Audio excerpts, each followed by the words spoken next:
What's going on, everybody? Welcome into the Jets Report. I'm your host, Patrick Siepman. And coming up on today's show, we're going to talk about OTAs and specifically three of the younger players on the roster who absolutely balled out.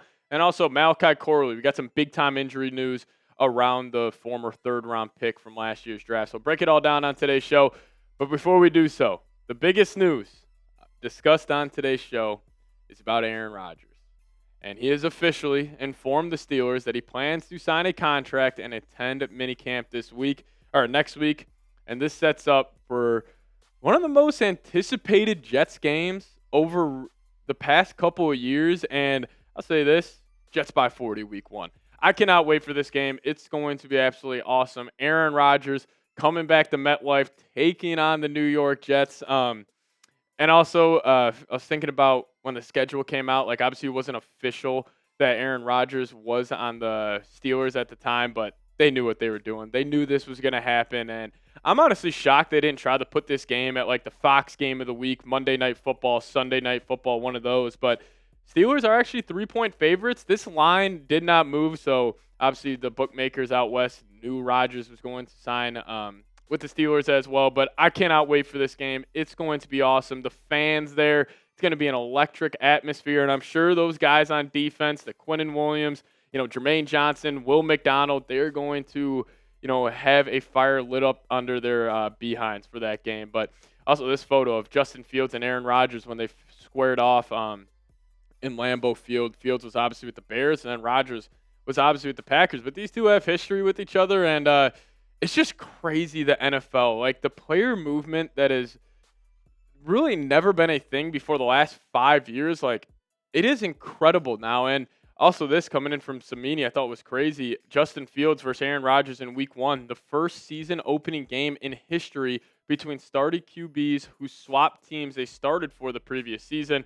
And he mentioned that Rodgers did agree to terms with the Pittsburgh Steelers. But that's awesome. Like, I will say the 12 o'clock slate, there's some good games out there, but this game is by far the best. Like, Aaron Rodgers taking on the New York Jets, it's going to be sweet. And if the Jets can pull off a win week 1, which I think they will, I think it could spark a special season for the Jets because you fully got rid of that Aaron Rodgers, Robert Saleh culture, and then this whole offseason, it's been Aaron Glenn, like, rallying these troops, getting all 53 of those guys bought into this team. And if you go beat the guy who you decided to not bring back, and I'm sure Aaron Rodgers is going to be a extremely motivated Aaron Rodgers heading into that game, but if you're able to go beat the Steelers week 1, a team that I'm sure everybody, like the common NFL fan, if you asked them, hey, who's going to be better, Steelers or Jets, they would all lean the Pittsburgh Steelers.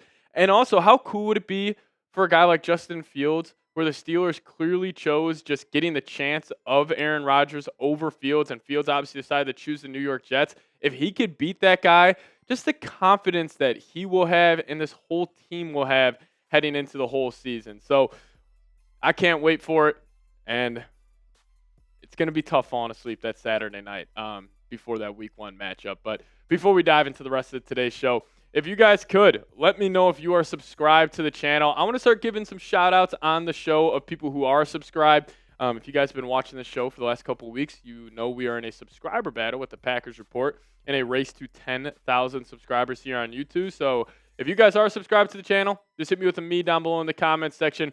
We'll give you guys a shout-out on an upcoming show. And also, if you guys aren't subscribed, please do so. Hit that subscribe button today.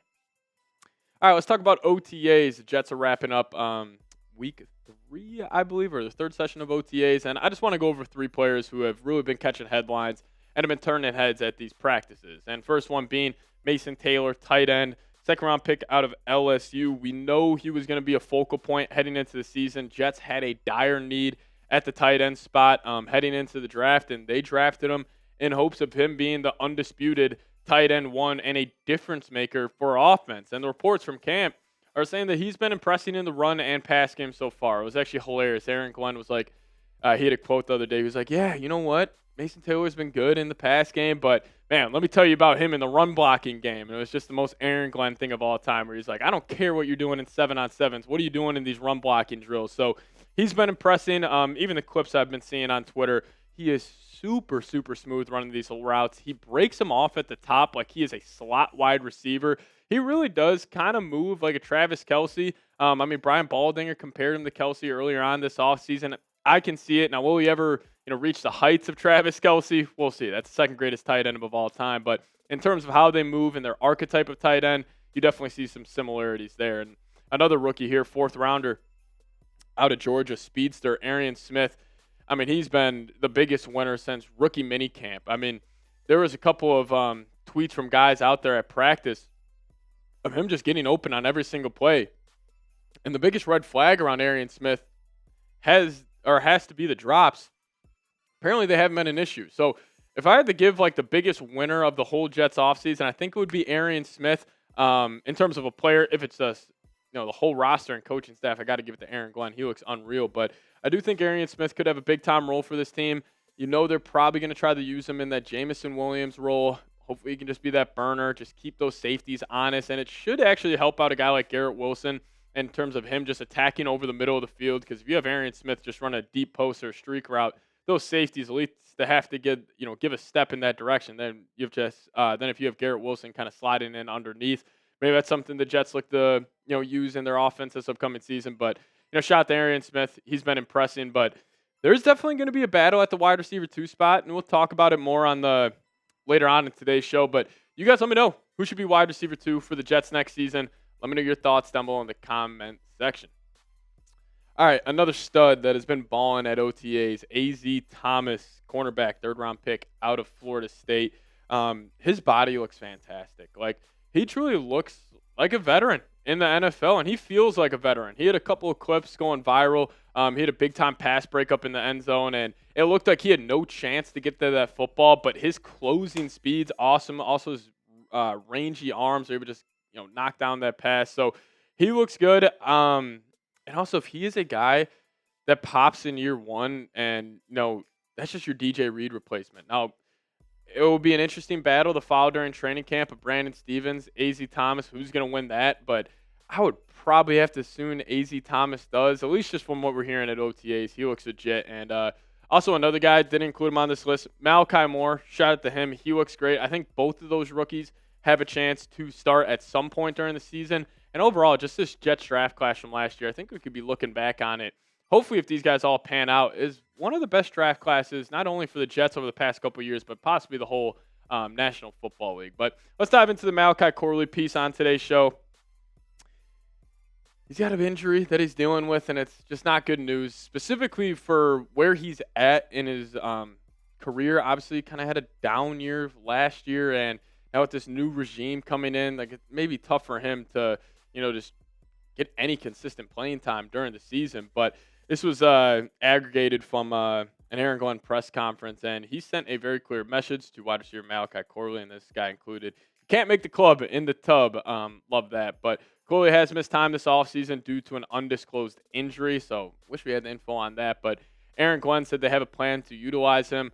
Hopefully he gets well soon so we get a chance to utilize his skill set. And there is no doubt this is a very important time for Malachi Corley, and it is very disappointing that he can't get on the field. Now, obviously, injury is something he can't control, but still very concerning because this is a massive part of, not just the offseason for him, but for his whole NFL career. And this is just bad timing because, he wasn't drafted by Muji. He wasn't drafted by Glenn or Engstrad. Like, they have no ties to him where, if it was the same regime that drafted him, like, they would probably be doing everything they can to get him out there on the football field. But he was a third-round pick. I'm sure they hope to use him, but I don't think it's a guarantee he makes the roster. And this was tweeted out from Harrison Glazer. I don't know if he was saying this exact list in order, but I think he was.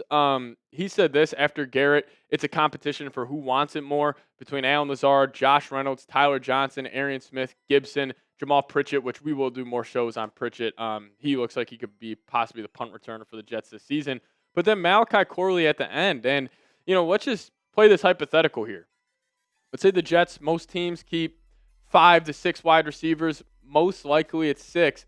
I think there's a chance he could be a surprising cut candidate because you got, no doubt, you got Garrett Wilson, number 1. He is a lock to make the team. I think Allen Lazard's a lock to make the team. Josh Reynolds, I would consider him a lock. So that's 3. Arian Smith, no doubt a lock. That's 4. And then you get the 5 and 6. Probably Tyler Johnson. I would assume he is a lock since it was, Darren Muji who ended up signing him. And then that 6th spot, is it Gibson? Is it Malachi Corley? Or is it a guy like Pritchett who maybe is a shocker, balls out during preseason? I just do think there is a path how this all plays out during this offseason where we're like, oh shit, the final 53-man roster came out and Malachi Corley's not on it. So I'll ask you guys this. Do you believe in Corley? Give me a Y for yes, give me an N for no, just because it's a tough time for him. Because Arian Smith's getting all this love. Xavier Gibson is dominating OTAs for another straight season. But I don't know. It's a tough spot for him. But you guys let me know. Do you believe in Malachi Corley? Y for yes, N for no. Also, hit that subscribe button on your way out. Stay up to date on the latest around your New York Jets. See y'all next time, as always.